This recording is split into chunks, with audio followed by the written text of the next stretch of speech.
Hello everybody, Chocolate 1000 reporting for duty. Welcome to my Brilliant Diamond Hooplocke Nuzlocke episode 28. Last time, we basically went into the Grand Underground and got ourselves a Krogan, as you can see in the top right corner of the screen. And also managed to find a Dusk Stone, which will allow us to evolve my Murkrow into Honchkrow, which I can do immediately. But, obviously, with the fact that I'm only allowed to use poison-type Pokemon, not exactly going to be doing any wonders for me. Though I will definitely say one thing. Upon starting this mission, I would have actually said one thing about the whole I have to use one particular type Pokemon.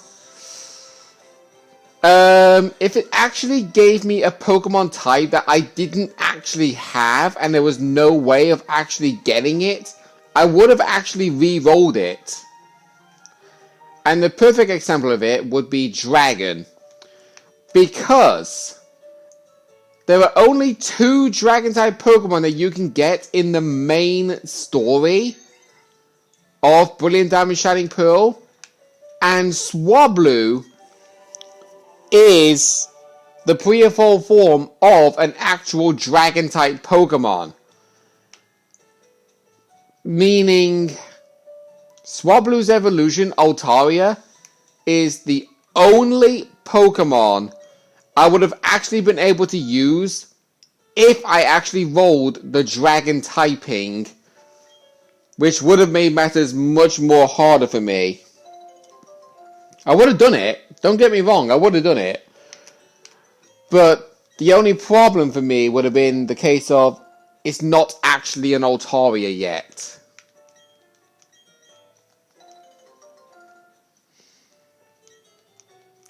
But anyway,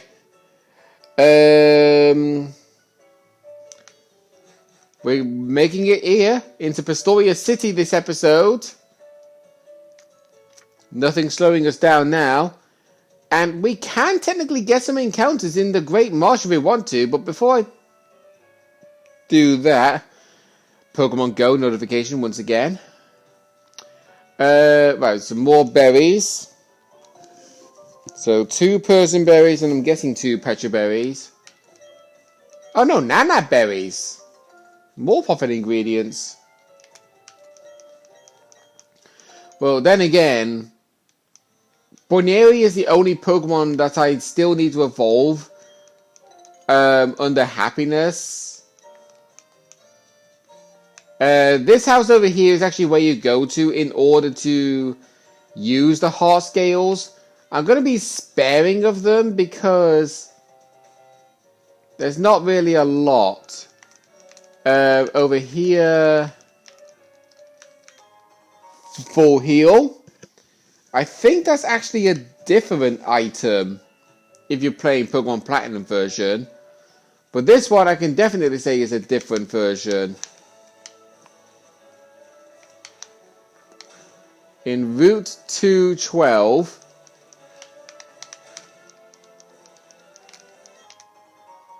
you find a rare candy over here. But if you were playing Pokemon Platinum, that would actually be a Dawnstone.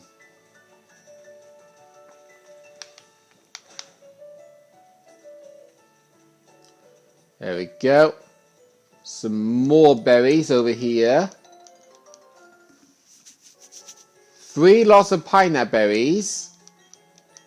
And whatever that berry is. I think that was a profit ingredient. I could be wrong.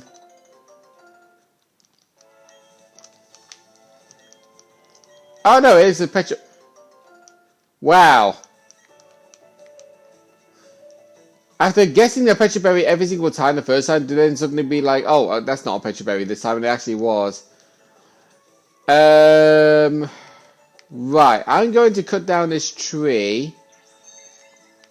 There are some trainers here that you could just easily forget about, to be truthfully honest. Cycle along that tightrope. How did that guy not see me? Okay, that time he did. Is he a scientist or a collector? Oh, he's a scientist. I thought it was a collector for a second.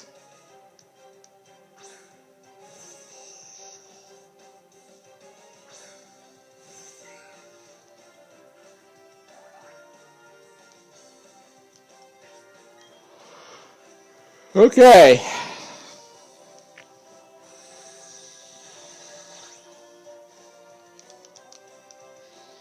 Yeah, I feel like battling these trainers would be somewhat meaningless because they hardly give you the experience.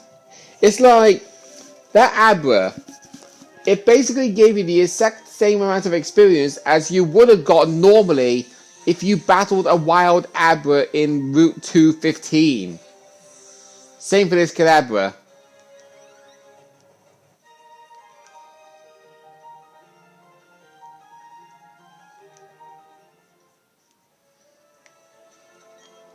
Yeah, their Pokemon are too low level. They should really be higher level than they are. Because my Pokemon are in the 30s, right? Well, most of them are. But their Pokemon, they haven't even reached level 20 yet. Well, this one has. But she's only got one Pokemon, though. Because I would honestly say, the amount of experience that you get, not only is it based on what level the Pokemon is, it's also based on how, well, actually it's more so how rare the Pokemon is. The rarer the Pokemon, the more experience you basically get. Right, we got a bottle of Sink over here. I'll save that for Braneri. There's another trainer over here.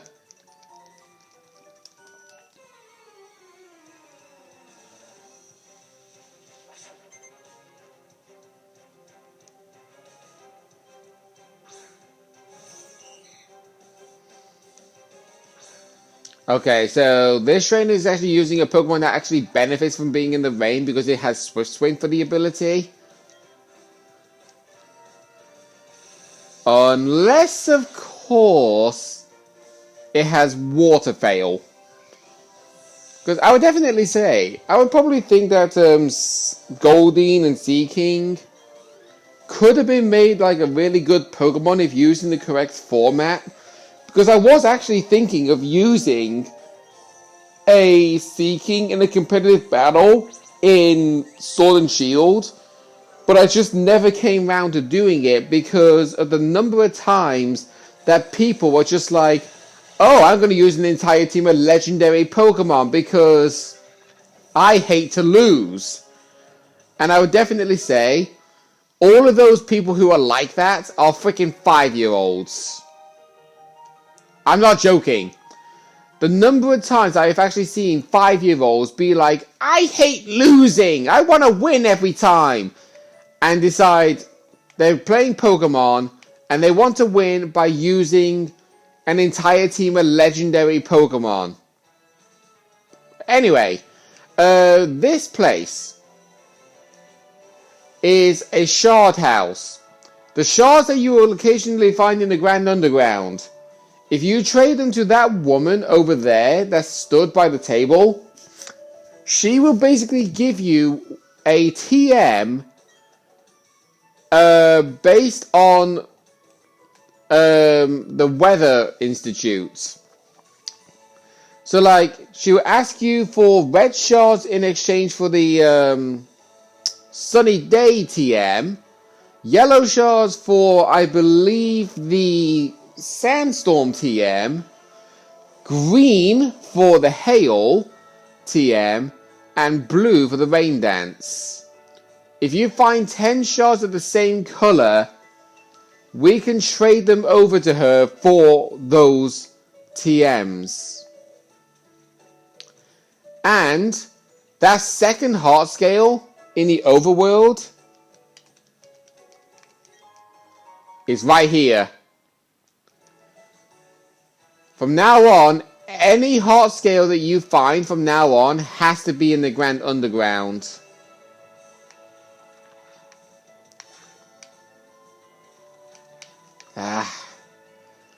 I really do hate like navigating the mud bit. That trainer over there, she's actually stood in like this. Am I stuck in the bog? Of course not, how silly. This is a full body mud pack. If it weren't, I would be squirming and struggling to get out. She will basically tell you how to get out of the place, but she's basically lying. She is stuck. She's just refusing to go out. Because she's just basically treating it like a mud bath, like you normally get in a spa. Here we get the TM for Toxic, which honestly, yes please.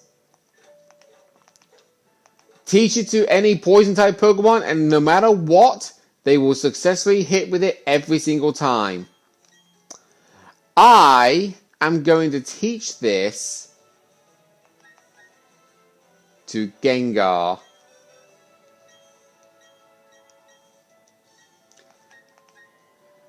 Having Hypnosis would be helpful, except it is 60% accuracy.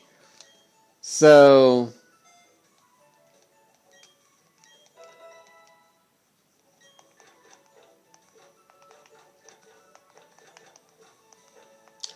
oh, revives, okay. Yeah, whenever you basically pick up a revive in a Nuzlocke, sell it. Because we're not allowed to use revives in Nuzlockes. We're really not. Oh, okay, good. For a second I thought I had Crobat in the lead.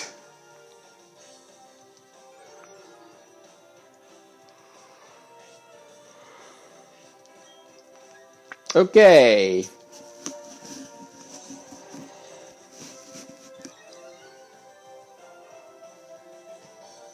Oh, jeez. I really do need to stretch more often.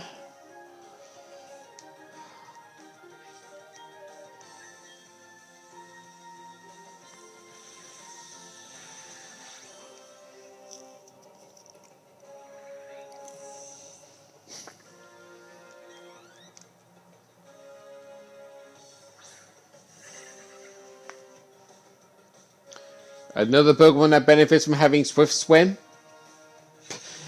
And you don't really show that you have Swift Swim by using a move that gives you priority anyway. Alright.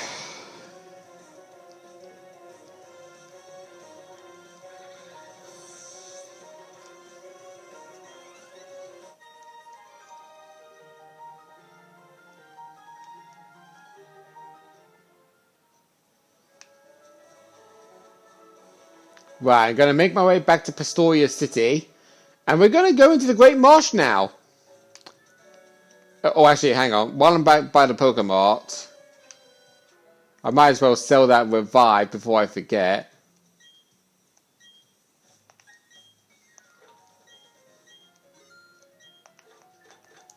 And also these.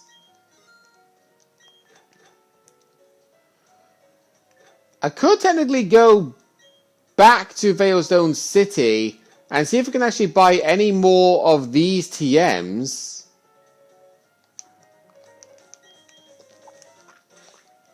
Also, why the heck were... Literally, why the heck did this keep doing this? Because I said sort by number when I first got the TM for Flamethrower and that. Why has it just gone straight back to doing that?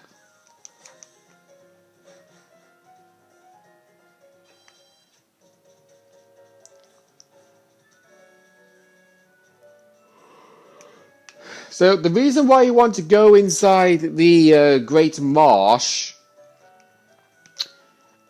is because I'm actually going to save real fast.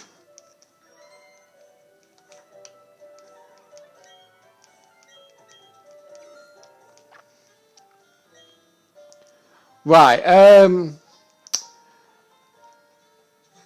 The main thing about it is this Ace Trainer over here. Talk to him. He will give you the TM for Defog. Or more so, the HM. Now, the clerk that you saw that gave us 30 Safari Balls, they say that they said that they will let us know when our time here is over. Basically, it is not how long you have left in this area based on time, but more so how many steps. We are going to go down this way. And what's our first Pokemon? Golduck, come on. I don't care about Golduck or Psyduck.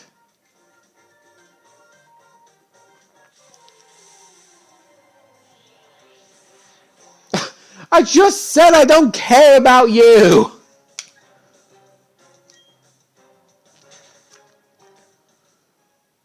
So basically, the whole concept about the Great Marsh is basically Sinnoh's own version of the Safari Zone. Hi, Quagsire. So, the way how this works, you throw bait at the Pokemon, it'll make them more likely want to stay, but harder to catch. Throw mud at them, it will make them easier to catch, but more likely to run away. So ideally, you'd rather just have to throw a Safari Ball at them, and hope for the best. And yeah, I actually do want a Quagsire because of the fact that it only has one weakness. So the less weaknesses we have, the better. You could technically find this pre-evolved form Wooper here.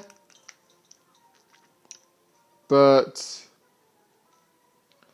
oh, if this was a male Quagsire, I would have named him Tom. But unfortunately, I can't.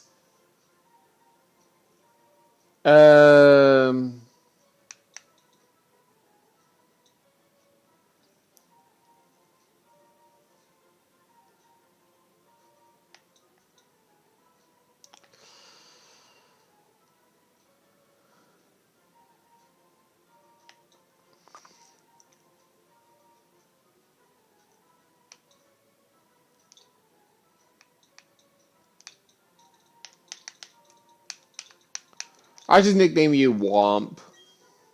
For no reason. Neutral nature, highest IV is special attack, and you have damp for the ability. I would have preferred if you had Water Sword, but that's fine. Because it prevents Pokemon from using self-destruct and explosion. Right, I believe the hidden item... yeah, here. The Toxic Plate.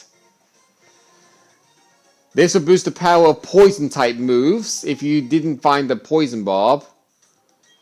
The original one breathed alone before the universe became. Ah! Ah, come on! Right, Great Ball. What else can we find? Just a second call. Oh, right, yeah. The Great Marsh. Before actually buying the Safari Balls, you can actually go in the upper level, look in the binoculars, and it will somewhat tell you the Pokemon has a chance of showing up. The amount of Pokemon that you can get here is relentless. You can obviously find Psyducks here, you can find Golducks here, you can find Woopers, you can find Quagsire. But this is actually the one place where you would actually find yourself a Yanma if you were playing Pokemon Platinum, I think. I don't believe they show up if you are playing Diamond and Pearl. If they do, then I'm obviously wrong. But there is actually one Pokemon that's found here that I actively dislike the most. And no, it's not you, B-Barrel. The reason why I hate this one Pokemon the most that is found here in the Safari Zone is because when I was trying to catch it in a Nuzlocke, it kept refusing to get caught. And I threw like 8 Pokeballs at it, and it was just constantly like, nope, nope, I'm not letting you catch me, nope, no, no, I don't care about you, I'm not letting you catch me, no. And then it eventually ran away, and as soon as it ran away, I then got the text box saying, you're out of time, come to the reception now because your time is up. And that Pokemon is Carnivine. Yeah, I have a strong hatred for Carnivine because of what it did to me in the Nuzlocke.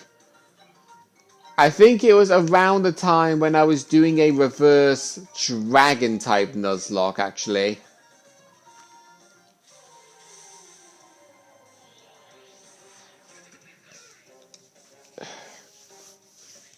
Why am I constantly getting the same Pokemon showing up? I keep getting Bidoofs, B-Barrels, Quagsires, Psyducks, Golducks, and Starly.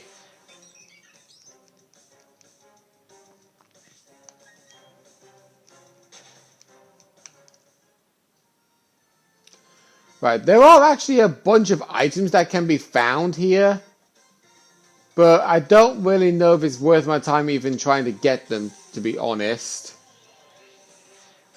Well, there's Wooper. Sorry, Wooper, I already caught you a full form. Right, let's jump down here. God, why does he keep giving me the same Pokemon?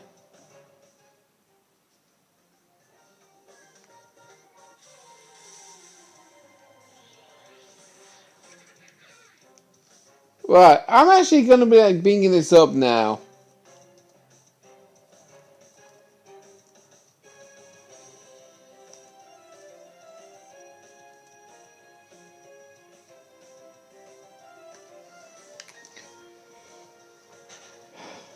I'm not letting this drop.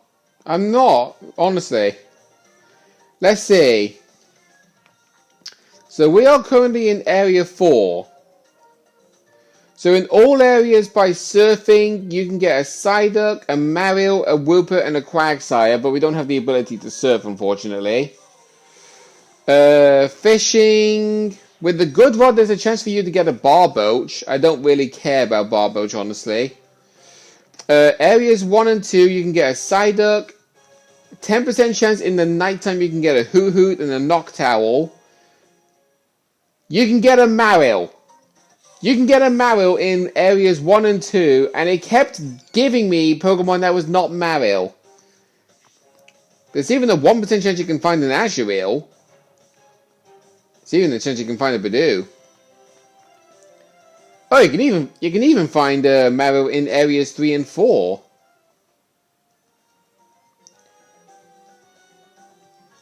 Right, okay. So it seems the encounters are exactly the same in all areas. It's always between Psyduck, Hoot, Marill, Wooper, Quagsire, Azurill, Starly, Bidoof, B-Barrel, and Bidoof. I don't understand why it is not showing Carnivine.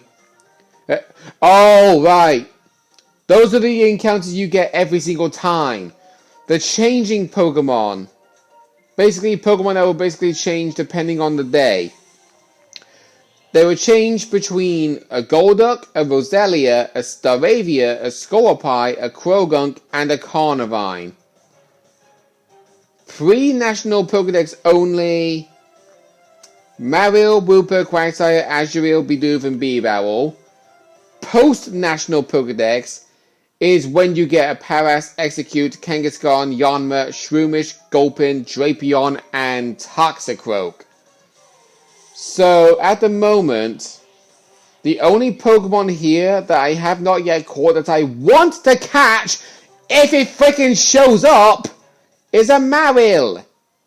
But it keeps giving me all of these Pokemon. Alright.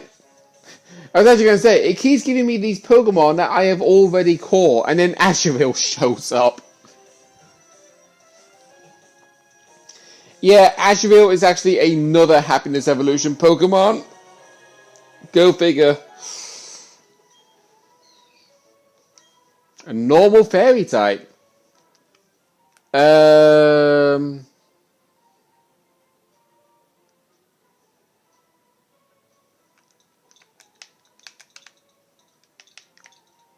Since Easter is nearly around the corner, we'll call you Easter. Whoa! Impish Nature, highest IV, physical attack. Aww. I would have gone over the moon, not literally, but emotionally, if it had the ability Huge Power. Because Huge Power is basically exactly the same as Pure Power. Doubles the Pokemon's physical attack stat. And with his highest IV being physical attack, that would have been so good. Unfortunately, it didn't end up being the case. So anyway, in the next episode, we're going to be challenging the Pastoria City Gym, since that's all we've got left to do in Pastoria City. See you guys then.